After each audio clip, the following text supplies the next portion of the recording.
Hello, welcome to Grad Ireland Live. Thanks for joining us here today. We've got a jam-packed schedule ahead, so we hope that you'll find plenty to inform and indeed entertain you during the course of the day.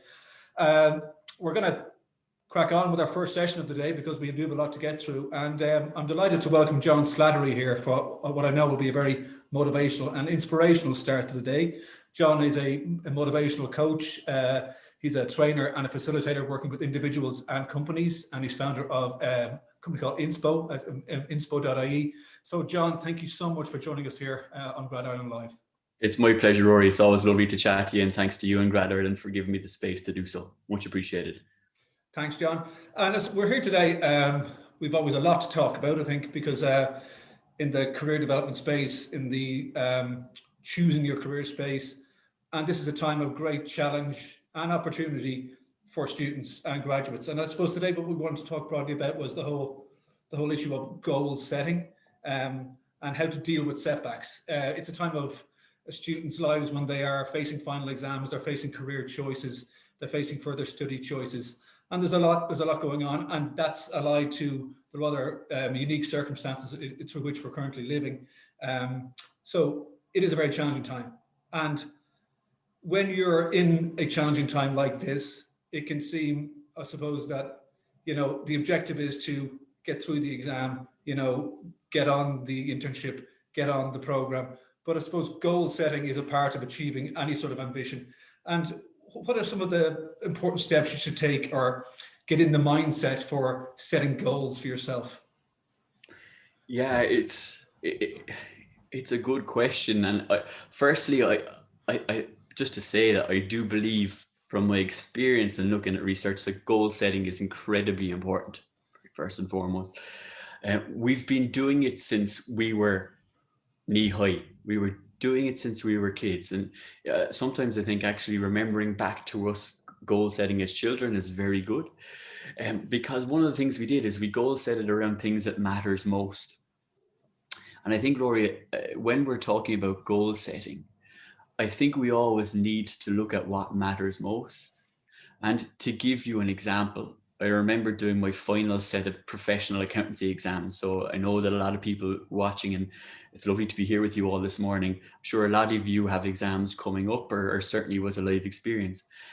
And I remember sitting down before the 12-week study, Rory, and I remember saying to myself, look, okay, number one, what's my goal? My goal is to pass these exams. So be very clear in my mind. That was the first thing. The second thing is, why does it matter? What's my motivation? Because the goal will only ever succeed or fail because the motivation and the effort. And I remember sitting down and realizing that if I pass these exams, I've finished exams forever. I will never have to do a set of exams again. So for me, that was huge. So I wrote that up on the top right hand corner of my page every morning, studying, finished exams forever. Now, there was a cash bonus attached to it too. And so for me, I also wrote down cash bonus. So those two things, Rory, were on my page every morning. So the goal, setting a clear goal, was key to pass the exams. But having these two clear motivators, Rory, was just so important. And if I compare that to the penultimate set of exams, where I'd be very frank, Rory, I didn't set a clear goal for myself, even though it was obvious. I never really clearly set that I really want to pass these exams, nor did I set out the what matters most, my motivation. And I failed 3 of the 4 exams. And yet I passed the final exams comfortably first time. I did not change from an intelligence or ability wise substantially between the two, but motivation ramped up hugely and clarity of the goal. So I would say clarity is key in terms of the goal set, and then knowing the underpinning motivation will help you get the work done. That's my experience. Thanks, John. I'm sorry, I just forgot to mention at the start of the session that we will factor in time at the end of this for any questions that you'd like to put to John. So you can put them in the chat box you can see on the right. And we also have a poll there as well. So during the course of the day for additional sessions, so you'll be able to add in your feedback there as well. So just keep an eye out for those as they come up. Sorry, John. So just when you were like setting the goal, okay, so something tangible and definite, as you said, like an exam. There are other things. People have longer, reaching goals. Are they talking about, is it work-life balance, financial stability, indeed career ambitions? when you're establishing a goal for yourself, is it very much, it has to be step by step, or is it okay to aim high and then build the steps up to it? Or just give us some examples of the different ways of doing this. Yeah, and I'm so glad you said give us some examples, because to everyone listening, what I'm going to share is, you know, a way to set goals and a way to approach goal setting. As Rory has kind of alluded in the question, everyone is individual. So please hear this, digest, and then decide what element, if any, really works for you. To your question, Rory, I think it's a combination of both is really important. It's looking ahead at sort of the bigger direction that you're hoping to travel. And then it's about setting more tactical kind of goals for the task in hand or this next step along the way. So like very simply, if I said to someone this morning that, look, there's this 10-meter body of water that you have to cross this morning, yeah, and your goal is to cross it. And you might look outside and you go, well, look, hold on a second, it's the 11th of March, it's still pretty cold outside, that water is going to be very cold. 10 meters, that's a significant traverse. I'm not sure if I fancy that.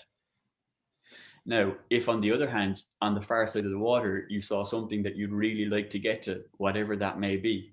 Okay, it could be like you saw a favorite group of buddies or a lovely cafe that you love to get your coffee from. There might be an additional motivation because you can see what's the far side. So it's the same when it comes to goal setting. We should always try as much as we can have the big target, the big objective in mind. And then that can always help as a motivation in terms of what we're trying to do in the short term. And the simplest example I'll give, Rory, is like once I left PwC, so I did a training contract like many will be considering, a graduate program here who's watching.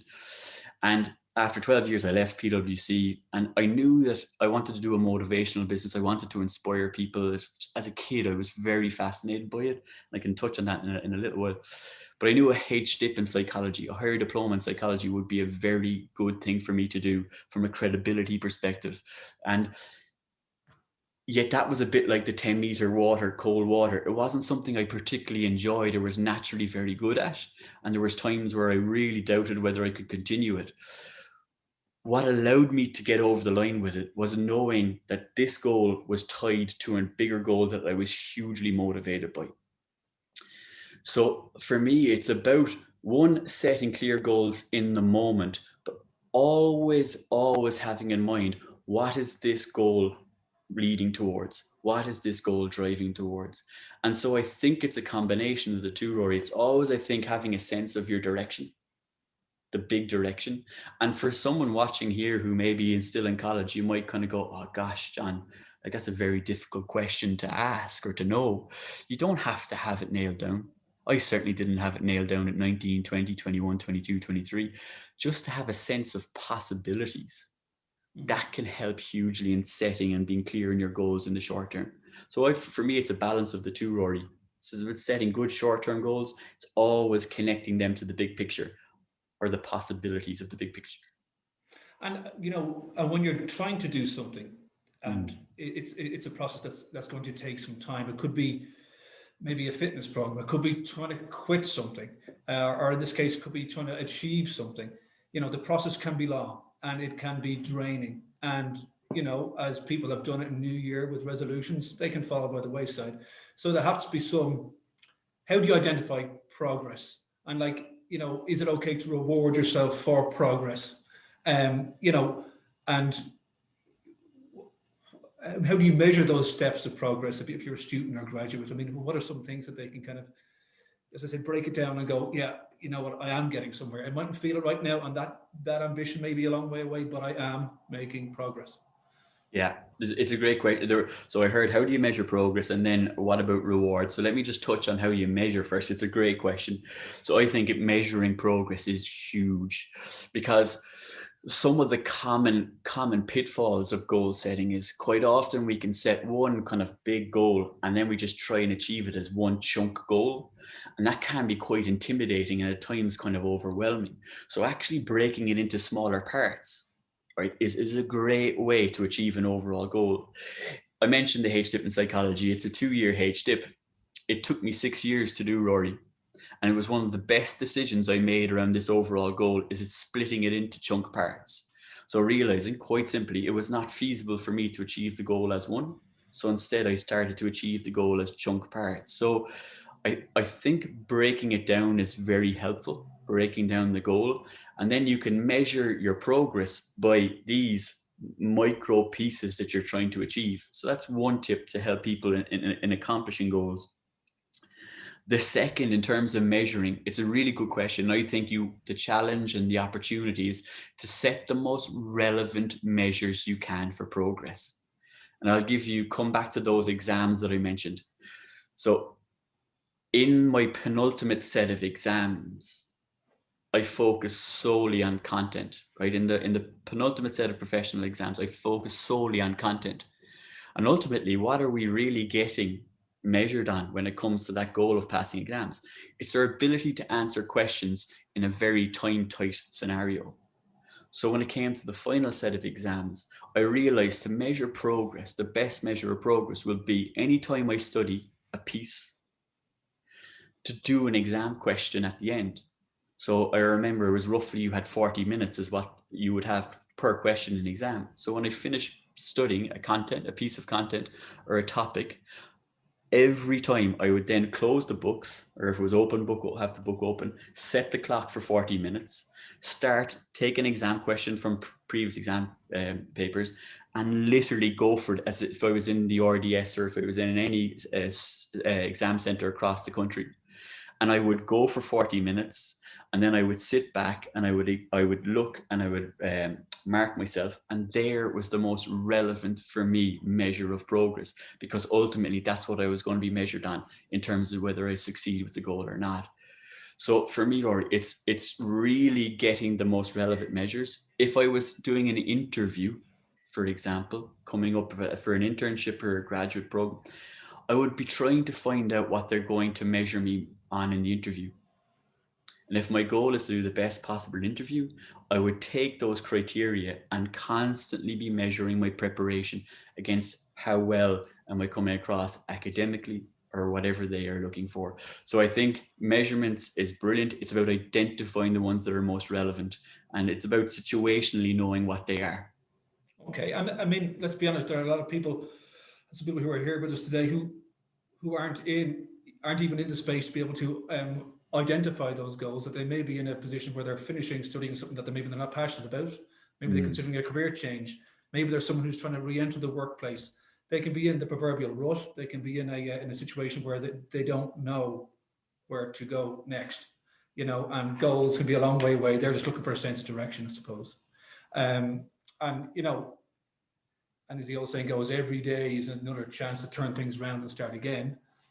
But it can be a hard thing to do, easier said than done. No more cliches in this question, I promise. But I say, how? What would you say to people like that who are just trying to find a sense of direction? It could be that they want to change career path, or it could be that they want to, reboot their career. They could be returning from a period of, maternity, paternity leave, trying to re-enter the workforce. What would you say to them about, rediscovering a sense of purpose and direction? What are one or a few tips you could give them about how you can do that? And while also being kind of kind to yourself in terms of the situation you're in. Yeah, okay. So rediscovering a sense of purpose and direction and being kind to yourself. Well, you've hit the nail on the head. You've answered one of the key points, is that I think we have to be really kind to ourselves about the reality of direction. I've yet to meet someone, or not yet to meet, I think it's really rare where you go through a singular direction in life. Really, really rare. So often you actually, it's the meandering and it's the changing of direction that allows the learning.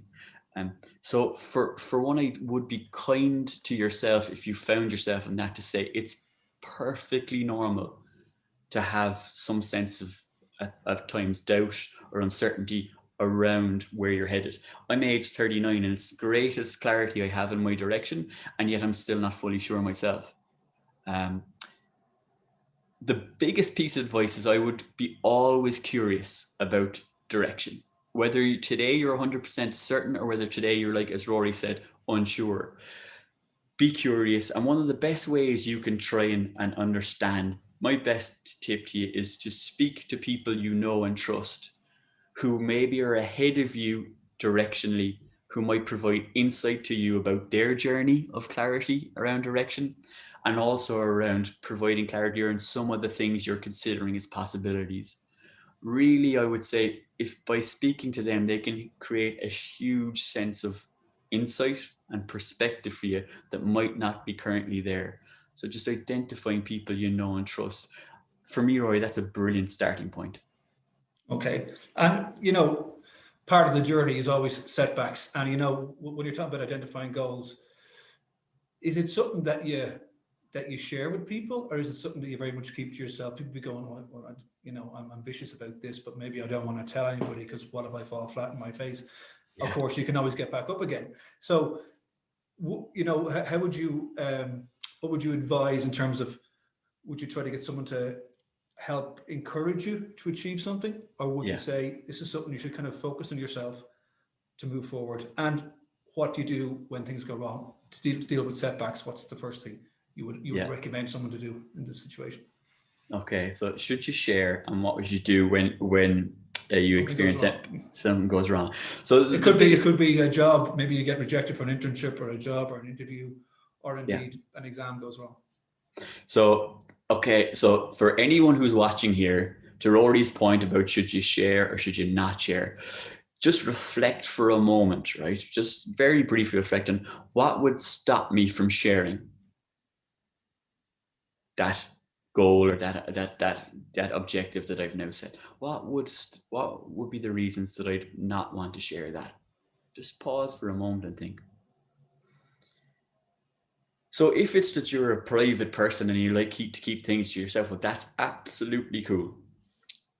If it's down to a fear of me not being able to deliver or something going wrong, as Rory's alluded to, well, then I'm going to share something with you that might change your perspective on that. There's a brilliant person called Carol Dweck in the University of Stanford who has done great work on the growth mindset. And she has highlighted that you, I, Rory, and anyone who's watching can have two types of mindsets typically. A growth mindset, which is that where we believe we can achieve anything if we work hard and we take instruction and if we learn. And then the opposite is a fixed mindset, which says that we have set levels of ability and nothing can change that. Okay.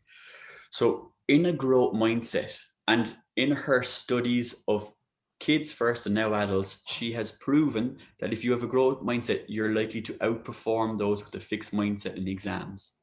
She has said that one of the key elements of a growth mindset is actually embracing those moments when things don't go to plan, actually looking at them as wonderful learning opportunities.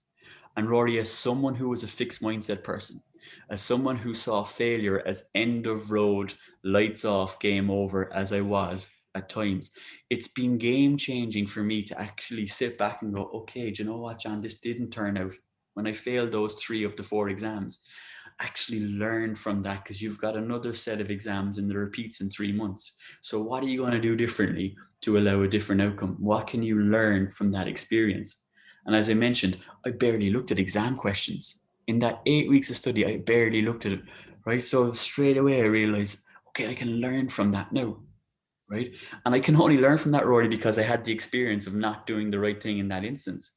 So my big advice to anyone is, if you were reluctant around sharing a goal because you were a fear of failing, well, I would say failure is part of growth, is part of things that can allow you achieve the ultimate goals and tactical goals.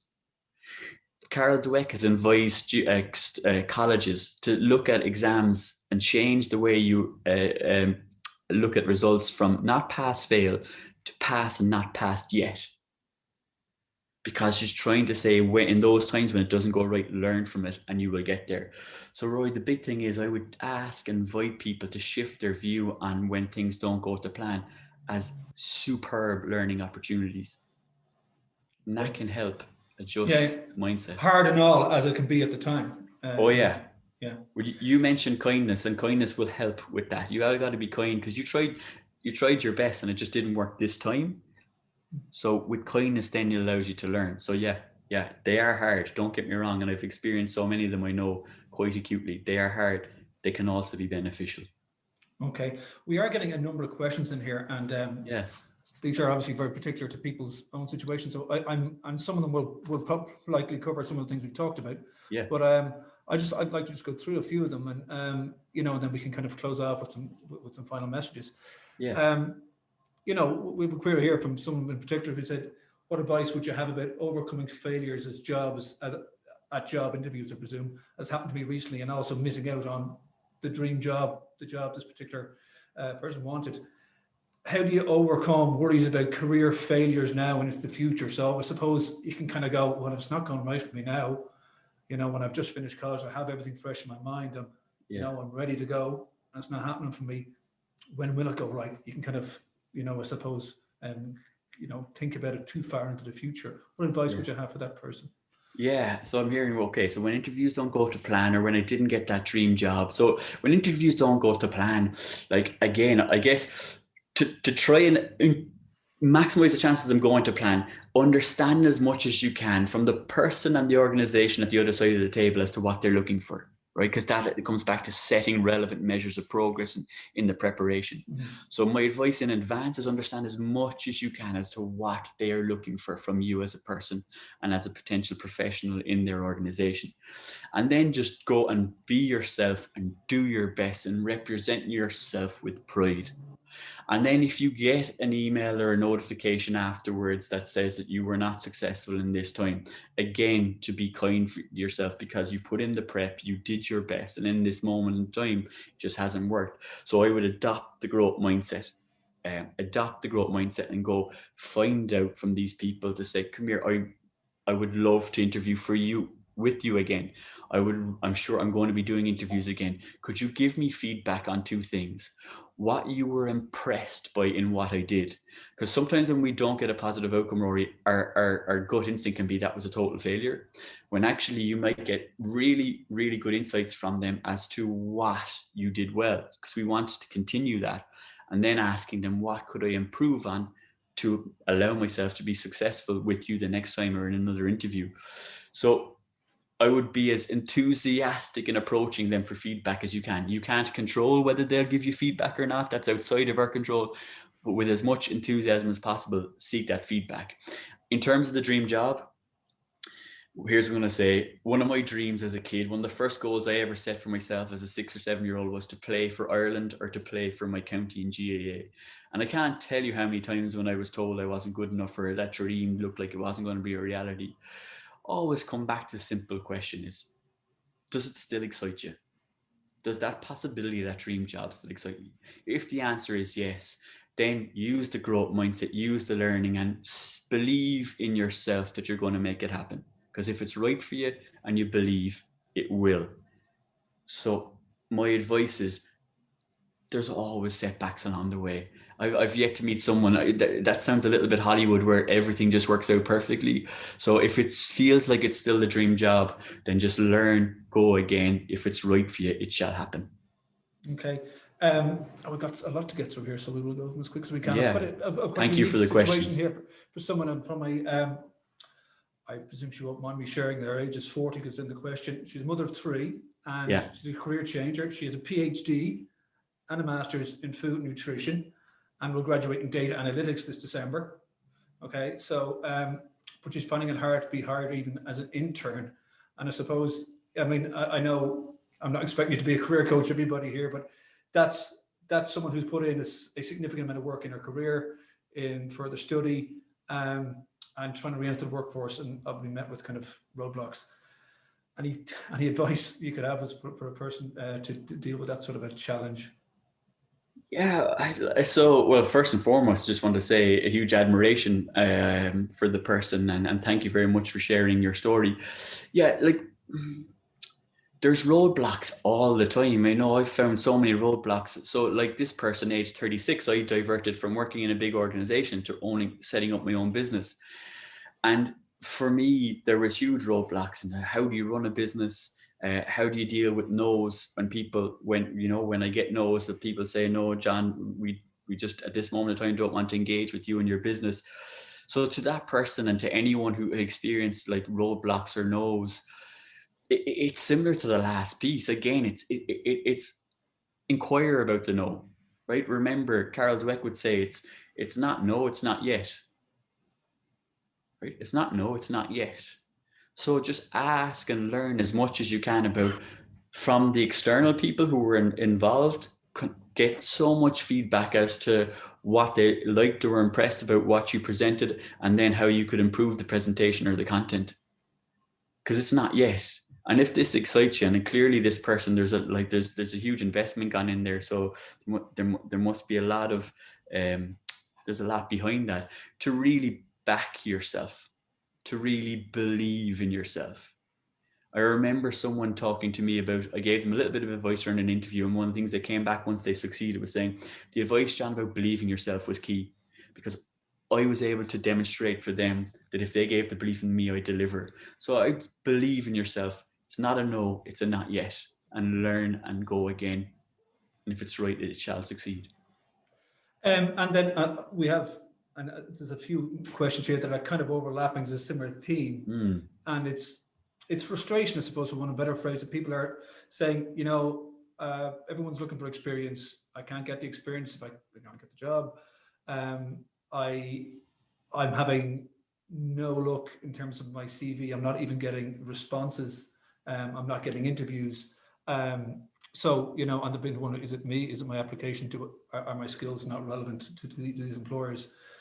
It can be a very frustrating time, especially now when everything is so disconnected and we're all trying to, hold some shape on the structure that in which we believe our career should start.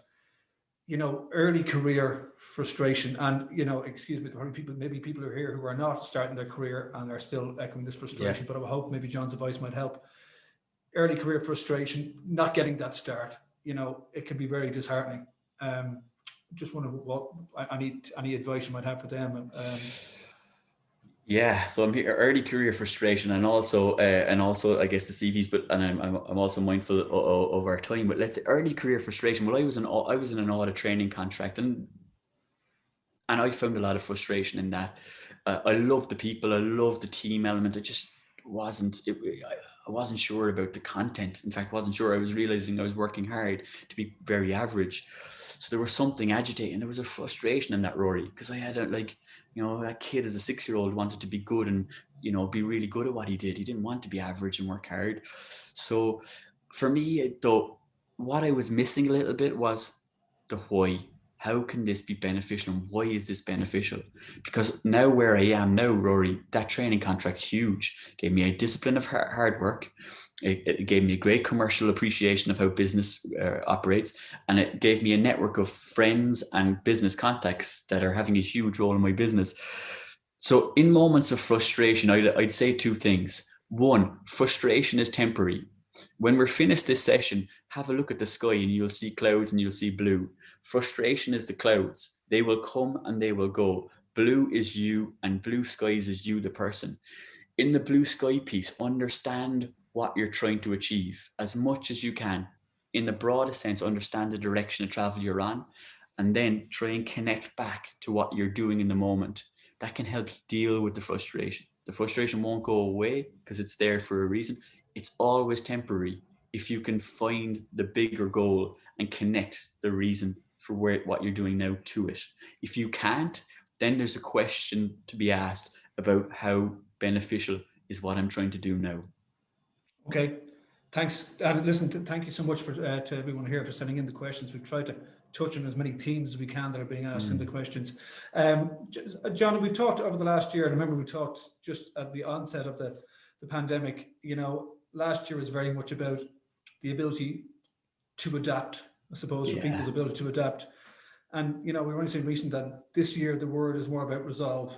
To be able to continue to rediscover a sense of purpose and a sense of resolve to keep going on the path that you want to be on. It's a word that we've talked about a lot recently. Why is resolve the word you believe is key for 2021? Thank you, Rory. I simply love the word resolve in 2021. For me, the word in 2020 was resilience. So resilience is like ability to deal with extended periods of stress or pressure and emerge stronger, wiser, and better able. And 2020 and that onset of the pandemic was it, that extended period of stress or pressure. we're now into this period of new normal. We're into this period like that is here, and it's the future. And resolve is the firm determination towards a course of action. So I would love every person here to create a sense of resolve for themselves, which is own their own determination towards a course of action. You know, I've been working with people over a 6-week series called the Resolve series to help them create it for themselves, and talking to some businesses about doing it for their staff and for their summer interns and their graduates. And happily talk to anyone to reach out on john@inspo.e. Fundamentally though, Rory, resolve we can own, resolve we can control. So our determination towards a course of action we can control. We can't control the pandemic. We can't control the uncertainties. We can't control whether our CV gets chosen or whether our application gets chosen. But we can have a resolve about what we're trying to achieve. And that can be so motivating. It can be so positive. It can be so compelling every moment and every day if we can identify what that is for us. It'll be different for Rory Kavanagh as it is for John Slattery. It's about knowing what it is as individuals. So I would encourage everyone to think about what resolve means for them. What is their course of action? Because it's a huge sense of positivity and motivation. And age 6 as a kid to today, although I didn't know about resolve, it was happening, to now I'm much more aware. It's just hugely helpful, hugely helpful. Thanks, John. We'll have to bring that session to a close, unfortunately. John, I'd like to say thanks very much for joining us here today. Some great insights there, and some very, very practical tips, which I hope has helped some of our audience.